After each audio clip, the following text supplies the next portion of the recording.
Assalamualaikum warahmatullahi wabarakatuh. Halo semuanya, perkenalkan nama saya Junisia Gista Putri dengan NPM 234111171 dari kelas MNJ 23C.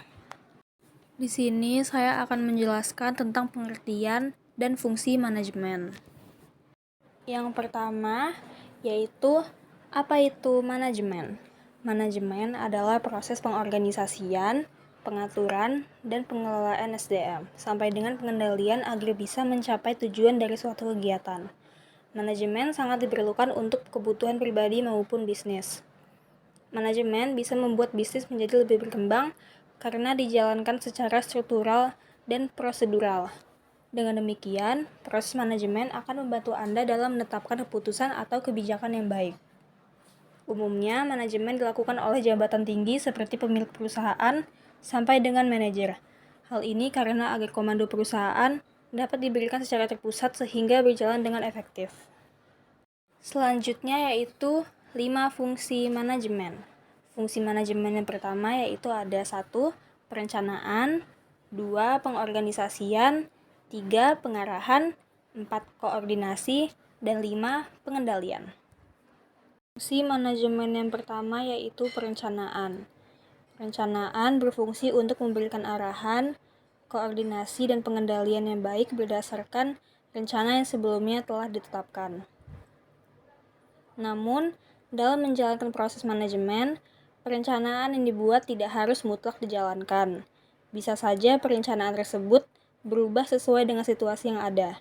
Namun, perencanaan ini tetap penting dilakukan. Adanya rencana bisa membuat semua terkonsep dengan baik, sehingga setiap pelaksanaan dilakukan akan memiliki patokan dasar yang baik sehingga setiap langkah penting yang diambil tidak seenaknya. Rencana yang baik juga memungkinkan tujuan dari organisasi atau perusahaan dapat tercapai. Selain itu, planning juga berfungsi untuk membuat strategi agar suatu ketidakpastian bisa menjadi lebih terarah di masa mendatang. Fungsi yang kedua yaitu pengorganisasian. Dalam menjalankan fungsi pengorganisasian ini, terdiri dari 4 tingkatan. Di antaranya adalah pembagian tugas, menjadi satu pengarahan, ada jenjang organisasi, dan tingkat sentralisasi. Adanya pengorganisasian akan membuat pelaksanaan tugas menjadi lebih efisien dan efektif. Kenapa harus ada sentralisasi atau sistem terpusat? Hal ini agar lebih mudah untuk mengelola organisasi. Jadi, perintah yang diberikan harus dalam satu kesatuan yang disetujui oleh tingkatan paling atas atau ketua. Jika semua orang memberikan pengorganisasian, tentu hal ini akan menimbulkan kebingungan kepada siapa mereka harus patuh dan tugas apa sebenarnya yang mereka kerjakan. Lain halnya jika pengorganisasian tersebut dilakukan secara terpusat, sehingga setiap orang lebih mudah untuk menjalankan tupoksinya sesuai yang diberikan oleh orang yang berwenang tersebut. Fungsi yang ketiga yaitu pengarahan. Kita sebutkan fungsi manajemen lainnya yaitu pengarahan atau briefing. Pengarahan juga diperlukan untuk setiap kegiatan yang melibatkan banyak orang seperti organisasi atau perusahaan. Sebutkan fungsi manajemen pengarahan ini diberikan untuk memudahkan proses pelaksanaan tugas agar berjalan sesuai harapan. Pengarahan biasanya diberikan dari tingkat atas ke bawah, contohnya dari manajer ke karyawan. Arahan ini diberikan untuk SDM atau sumber daya manusia yang termasuk dalam anggota dari perusahaan atau organisasi tersebut. Adanya briefing sebelumnya juga meminimalkan risiko kesalahan yang dilakukan oleh karyawan. Selanjutnya yaitu fungsi manajemen keempat, koordinasi. Adanya koordinasi antar divisi atau sesama divisi akan membuat tujuan perusahaan menjadi lebih mudah tercapai. Koordinasi yang baik dilakukan dengan interaksi yang efektif kepada rekan kerja atau bawahan.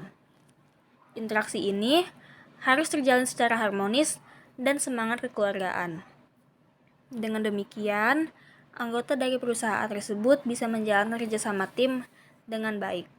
Adanya koordinasi ini ditandai dengan dibentuknya rapat rutin untuk mencari suatu solusi dari permasalahan yang terjadi di perusahaan. Selain itu, Fungsi dari koordinasi juga berguna untuk mencapai suatu kesepakatan dengan mudah sesuai impian bersama. Fungsi manajemen yang terakhir yaitu pengendalian. Pengendalian bertujuan untuk memantau proses berjalannya suatu kegiatan. Selain itu, fungsi ini juga berguna untuk memastikan semua kegiatan dilakukan oleh perusahaan dapat berjalan dengan baik.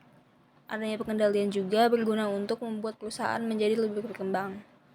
Hal ini karena pengendalian akan lebih mencegah risiko kerugian yang mungkin terjadi. Setiap tugas akan dipantau secara sesama untuk memastikan apakah sudah sesuai standar atau tidak. Selain itu, dari pengendalian ini, Anda bisa melihat bagaimana evaluasi ke depannya. Hal ini karena setiap kegiatan yang nantinya akan dilaksanakan akan selalu ada masalah dan hambatan yang akan dihadapi. Dari hasil pemantauan tersebut, dapat dianalisis bagaimana cara pemecahan masalah terbaiknya. Sekian dan terima kasih. Semoga penjelasan dari saya ini dapat bermanfaat bagi teman-teman semua. Wassalamualaikum warahmatullahi wabarakatuh.